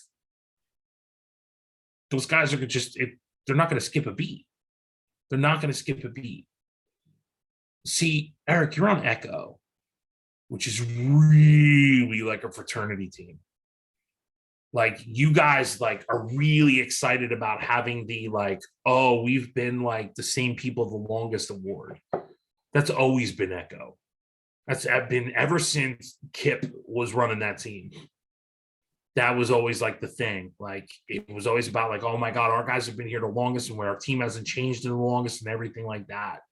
So it's different for you guys because that's the culture that you guys have built there. So I can see why when Kip steps away. And Josh, ask your question real quick and I'll answer it on the recording. I might rephrase it. I was going to ask you, you've mentioned several teams dying and kind of falling apart. And I've only been in one team and only for a year. Obviously, I don't want you to name names or anything, but what were some of the things that you noticed? It's like, man, that when the team started to break down, these were some of the things that were happening. But then I got kind of intrigued by you saying, hey, I'm good at building a team from the ground up. I'd also wouldn't mind, hearing you comment about, hey, like, what do you think are essential things? And my guess is maybe those two things relate to each other, like things that you were doing that were very successful and then things that they weren't doing. Got it. For the teams that started to die. Yep. All right. I wrote both of those down. So if the pad dies, I'll come back to the recording and I'll hit them right around this time. Okay. Cool. So why were teams dying? The biggest reasons that teams were dying was because they weren't keeping the spirit of what we're doing here in the Iron Council where it should be. And to the point that it gets on Ryan's radar. And Ryan needs to step in. And by that means following the chain of command to be able to kind of figure out what needs to happen. I will give the one example, which was Charlie. And so Charlie, when I took it over, they were this team that was doing everything their own way. They were using a different battle plan. They just created their own little like group that had nothing to essentially do with what we were doing. But they were using our platform and our connections and doing that and recruiting people to do what they were doing and everything like that. So obviously word gets back to Ryan. So Ryan jumps on their call. They shut the call down. So Ryan calls the team leader. The team leader's like playing a little naive, playing a little dumb. But essentially it comes out that it's like, we don't like anything the way that it's done here. We're trying to like stay within the spirit of it, but we're doing whatever we want. We're creating a Facebook group. We're having chats we're doing our conversations on text. We're doing all this kind of stuff that had nothing to do with the platform that Ryan paid thousands of dollars a month for, which was Slack at the time. If anybody knows what Slack for Business costs, there you go. Well, that wasn't acceptable. So Ryan let them know, listen, from this point forward, all communication for the team needs to happen within Slack. Well, these team members felt that they had a say in the matter, and they said it. And for lack of a less dramatic way to put it, they thought they were going to start like a coup of some kind. One of the guys on the team wrote this 4-page like manifesto comparing Ryan to Hitler and Mussolini for forcing them to use Slack as opposed to the channel they wanted to use. And, I mean, it got bad. That situation has caused Ryan to remove the only person ever from the Iron Council and essentially ban them. Was that situation. It got so bad, Ryan asked me to take it over. And I did. and I cleaned the fucking house because I didn't care about any of these MFers. Honest to God. Can we? No, you can't. Well, I don't like that. I don't care if you don't like it. If you want to do this, start your own mastermind. I'll let you do Y and Z, but you want to do A, B, and C, you can't do it. That's not what we're doing here. You don't like it? Find somewhere else. Well, when Ryan asks me why I'm leaving, I'm going to tell him, you really think I care about that? That's a dirty little secret, guys. Do you want to know something? It's a dirty little secret about Ryan. Ryan can give a crap less why somebody leaves. He can give a shit less. So when you're running your battle teams and somebody's not doing what you're expecting them to do, and you remove them from your battle team, you're like, well, I'm leaving the Iron Council, and well, I'm going to make sure Ryan knows what. Okay. There are a lot of people that get scared of that. Oh, shit. I don't want Ryan to get pissed off at me. Ryan going to be mad? I'm going to tell you right now, the answer is no. 100% no. You may not even hear from Ryan about it. Because if you were doing what you're supposed to be doing for the benefit of the Iron Council and your team, he knows that there's outliers, there's douchebags, there's problem starters, there's Karens, whatever you want to call them. They're all over. So he knows that if, some guys like, man, Wayne is such a jerk. Oh, he's kicking me off his team because I missed 3 of the last 5 calls. What is that about? It's so stupid. I hate your stupid man group, Ryan. Screw you. Wayne's never going to hear from Ryan about that. Like, literally ever.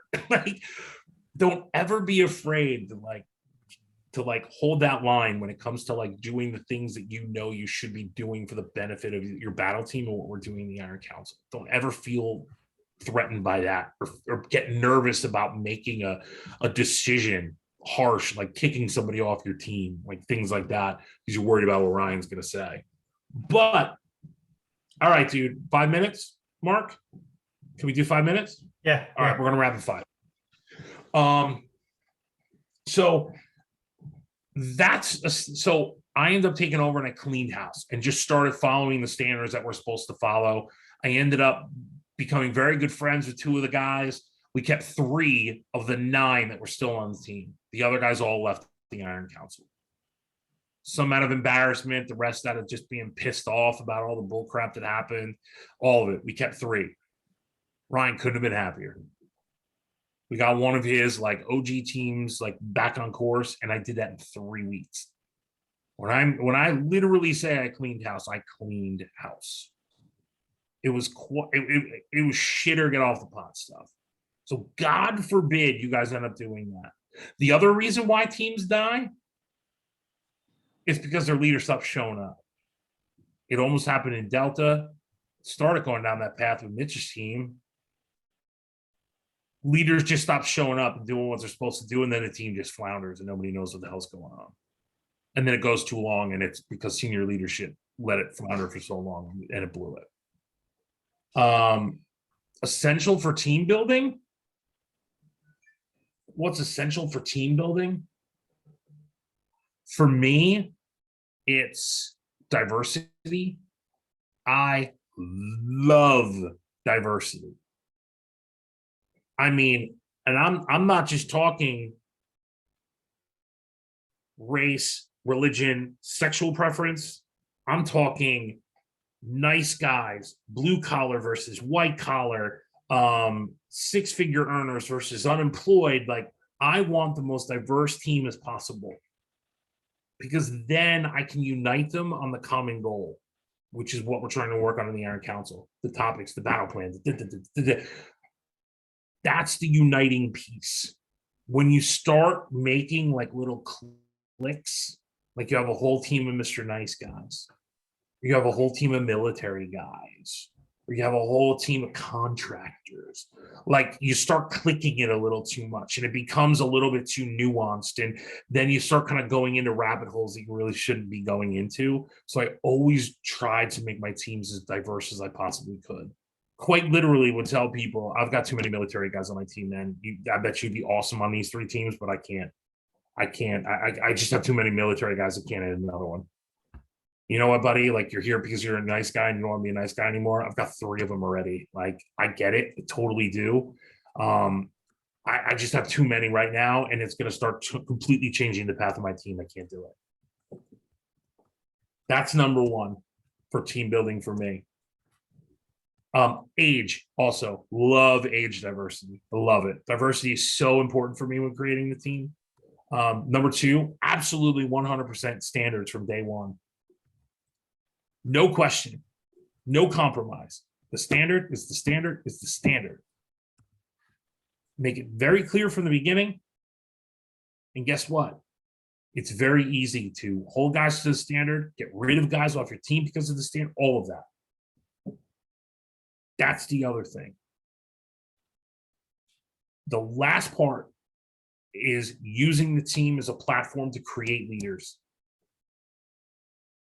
I do not need to have, like, I was joking with Eric before about, like, you know, they always wanted, like, Echo was always known as the team that wanted to, like, the we've been around the longest award. I was always the exact opposite, man. I want to turnover constantly. I wanted these guys moving off my team, going to different teams, going to better teams, trying different things, like doing all this stuff. That was always what I wanted. I think it's hugely important to encourage that level of growth. That is a personal opinion. I like to promote leaders. I love to see these guys come and take over teams. I'd like them to take 3 or 4 of the guys off my team so I can add 3 or 4 more guys. I love when guys come to me and be like, you know what, I think I'm plateauing on your team. I love helping them find a new team. Good luck. All of that.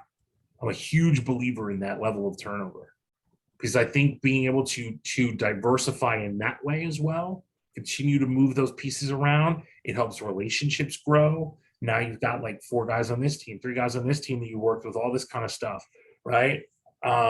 You know, like, I mean, just think of this call right here. Like, I'm sitting here, I'm like, oh, this guy's been on my team. This guy's been on my team. How about this guy, this guy, this guy?